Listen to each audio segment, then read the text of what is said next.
Исемсіз эфирда яңалыклар чыгарылышы студияда Лилия Гатина улгатыба койбір темалар турында кыскача. Шолыда кыздамы каурулар артты. Не үшін прививка ясату мөһим? Тукай районы Яңа Шилнә поселогында яшәүчеләр юл мәсьәләсен хәл итүне сорыйлар. Моның сәбәбе нидә?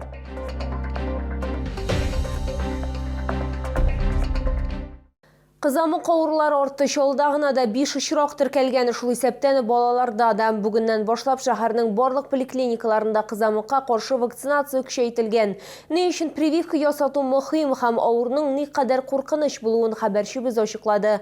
Ул бүген 5нче балалар шифаханәсе табиблары белән аралашты. Гүзәл Егорова һәм аның улы Эмиль 5нче балалар поликлиникасы пациентлары яшәнә әйтүенчә, ул баланың сәламәтлеген җентекләп күзәтә, прививкаларга уңай карый һәм аларны вакытында ясатырга тырыша. Я сама привита, тоже с детства прививаюсь, и от гриппа делаю каждый год прививки. Ребенок тоже все прививки делает по календарю, я к этому отношусь положительно. Наше предыдущее поколение тоже все прививались, я считаю, что это надо продолжать. Кызамык вакцина белән идарә итә торган инфекция ди табиблар. Балаларга күбрәк прививка ясалса, олылар арасында да иммун катлам яхшырак булачак. Балаларга кызамыкка каршы вакцина 1 яшьтә һәм 6 яшьтә ясала. Авыру белән көрәшүнең башка нәтиҗәле ысуллары әлегә юк дип билгеләп үтә педиатрия бүлеге мөдире Светлана Полякова сүзләренчә, шулда кызамык авыруның 5 очрагының 3-се прививка ясатмаган балаларда теркәлгән. Корь у непривитых детей может протекать очень тяжело, с развитием серьезных осложнений в виде энцефалита, менингита, коревой пневмонии. Но это вот самые такие тяжелые ситуации, когда иногда даже детишки, к сожалению, летальным исходом дело заканчивается у непривитых. Вакцинация улларга да кагыла ди табиблар. Прививканы мәҗбүри медицина иминиятләштерү полисы буенча барлык поликлиникаларда ел ахырына кадәр ясатырга мөмкин. Лилия Гатина, Сергей Вильданов, яңалыклар. Тукай районы Яңа Шилнә поселогында яшәүчеләр юл мәсьәләсен хәл итүне сорыйлар. Конфликт 10 ел дәвам итә. Авыл халкы безнең редакциягә шундый проблема белән мөрәҗәгать итте. Алар элек йөргән юл шәхси миллек булып тора. Халык дәгъва белдерә һәм гомуми файдалануга җирне муниципаль миллеккә тапшыруны таләп итә. Тулырак алдагы материалда. 2010 елда Илһам Шайгарданов Яңа Шилнәдә җир сатып ала, йорт төзи. Ул вакытта авылда генераль план булган. Юллар һәм керү юллары каралган дип искә ала ул. Барысы да 2013 елда үзгәрә. Янәшәдә Рябинка һәм Южный поселоклары барлыкка килә. Илһам Шайгарданов әйтүенчә, җир шәхси затларга сатылган. Нәтиҗәдә хәзер аларга юл урынына янгын сүндерү юлы калган. Безнең поселокка бер нидә калдырылмаган юлда, бер яктапта. Бөтен якларда тупик. Данный моментта бу частный собственность менә бу юл.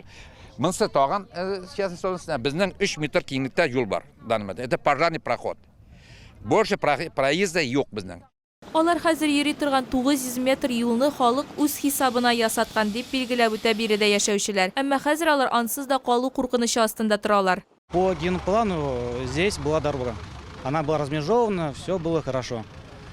Мы, не дожидаясь, когда здесь будут государство строить дороги, за свой счет начали делать дороги. Отсыпали. Там где-то около 20 тысяч, что ли, с чека выходил. Потом, через несколько лет, генплан переиграли. Дороги, получается, размежевали под частную собственность. Рябинка һәм Южный поселогында яшәүчеләр керү юлларын шлагбаумнар белән ябалар. Шул рәвешле Яңа Шилнә авыл халкы юллардан йөри алмый. Шуңа күрә хәзер аларга үз йортларына җимерелгән туфрак яки түшәлгән юллар буенча барырга туры килә. Яңа Шилнә халкы бу юлны да тиздән кыскартачаклар дип борчыла. Вот просто так пришел человек и купил землю паевую, которая находилась я так понимаю, в собственности колхозов. Это ведь не просто, это все документально. То есть изначально были нарушены все права абсолютно. Вот на этом уровне главы сельских поселений вместе с городом, с архитекторами должны были соблюсти все нормы и правила. Ширина дороги, ширина для того, чтобы проложить правильно газ. Авыл җирлеге башлыгы аңлатканча, территориаль планлаштыру документлары инвестор тарафыннан тиешенчә бирелмәгән. Бу авыл халкы белән беренче очрашу түгел. Моңа кадәр алар аны 2018 елда үткәргәннәр. Шул вакытта үзара салым программасында катнашу турында карар кабул ителә.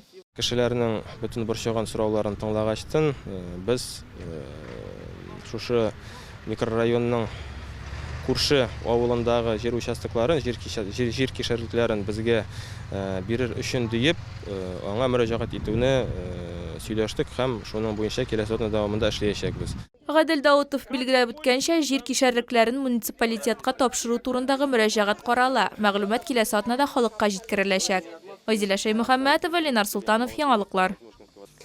Журналистлар, телеоператорлар, монтажчылар һәм Татарстанның башка күп кенә масса күләм мәгълүмат чаралары вәкилләре Питрәч районында медиа сабан туйны билгеләп үттеләр. Анда 600-дан артык катнашучы булды. Бу инде Татмедиа холдингы оештырган икенче зур күләмле сабан туй. Беренчесе байлар сабасында узды. Быел журналистлар өчен нинди бәйгеләр һәм бүләкләр әзерләнде. Алдагы минутларда сөйләрбез.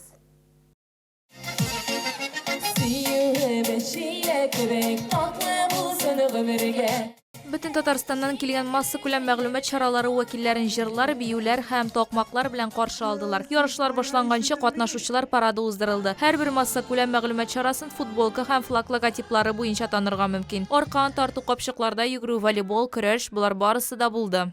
Бик күп уеннар, көчне дә белеп карабыз, башка төрле уеннар да бар, подароклар, даже безнең бәләкәй генә тәкәдә бар бүләккә. Шуңа күрә бик күңелле, халыкка бик ошый.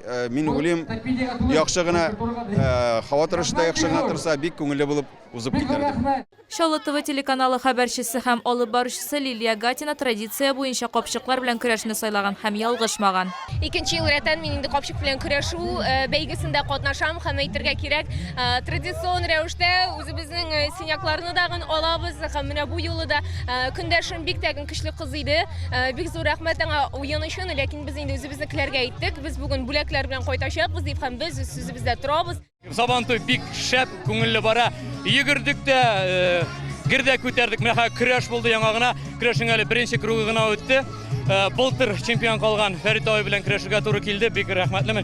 Чөнки былтыр гәҗитләрдән күргәнемчә, аның күрәсем, кулын кысасым, көрәшәсем килгән һәм беренче кругта аның белән туры килде. Бүген медиа холдингта чын журналистлар армиясы эшли. Алар тәүлегенә 24 сәгать атнасына 7 көн республика үсешенә зур өлеш кертә дип билгеләп үтте Татмедиа акционерлык җәмгыяте генераль директоры Шамил Садыков. Сегодня жизнь республики без Татмедиа, без вас, нас, журналистов, представить невозможно.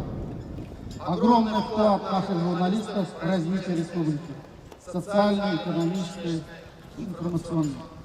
Мы большая сила. Сабантуйда иң күп игътибарны җәлеп иткәне милли көрәш булды. Катнашучылар аз иде, ләкин һәркем җиңәргә һәм тәкәгә ия булырга теләде.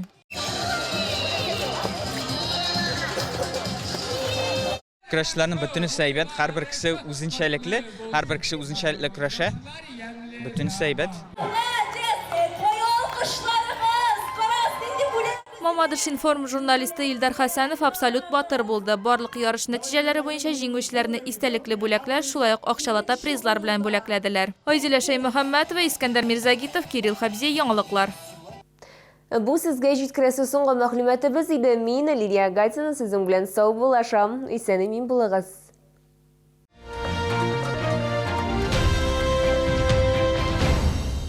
Требуется домработница на постоянной основе. 919-628-99-95. Челны, встречай! Свежий улов прямо с Камчатки. Чавыча, красная икра, белорыбица. Все от производителя. С 17 по 22 июля. ТЦ Грин, первый этаж. Остановка Глобус. Путевки горят, а ехать не в чем. Порой очень быстро нужно что-то такое. В любой непонятной ситуации заходите на Казань-Экспресс. Пора в аэропорт. Казань-Экспресс. Выгодные покупки быстрее, чем за сутки. Спрей для волос Леката 17 в одном за 310 рублей. Казань-Экспресс. Продсклад Победа. Колбаса солями миланская от Метцлер 169,90. Сосиски венские 400 грамм 129,90. Все нужное по низким ценам.